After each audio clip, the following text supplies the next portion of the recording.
House Intelligence Committee Chairman Adam Schiff accused President Trump of betraying the country with his response to reports that Russia is interfering in the 2020 presidential election.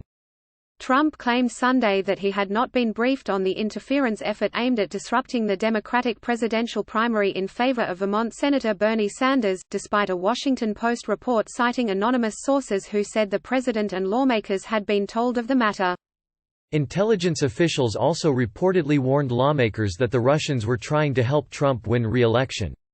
Trump's national security advisor Robert O'Brien said he has not seen any intelligence to corroborate that analysis. O'Brien also denied that Acting Director of National Intelligence Joseph Maguire was ousted over the briefing. On Sunday morning, Trump told reporters he suspects Schiff is behind the reports. "I read where Russia's helping Bernie Sanders. Nobody said it to me at all. Nobody briefed me about that at all," he said, later adding, Adam Schiff and his group, they leaked it to the papers. As usual, they ought to investigate Adam Schiff for leaking that information. He should not be leaking information out of intelligence. They ought to investigate Adam Schiff. Schiff, a leading critic of Trump, fired back in a tweet, writing, "Your false claims fool no one. You welcomed Russian help in 2016, tried to coerce Ukraine's help in 2019, and won't protect our elections in 2020. Now you fired your intel chief for briefing Congress about it.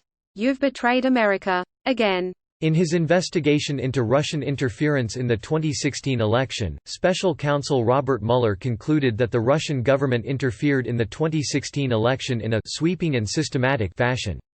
The intelligence community also issued an assessment that the Kremlin had a clear preference for Trump.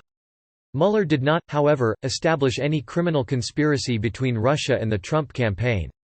Trump was impeached in December on charges of abuse of power and obstruction of Congress for his efforts to get Ukraine to investigate his political rival Joe Biden and his son Hunter, who was on the board of a Ukrainian gas company while his father was vice president. Schiff helped lead the impeachment investigation and argued the case for Trump's conviction to the Senate, which acquitted the president on both charges earlier this month.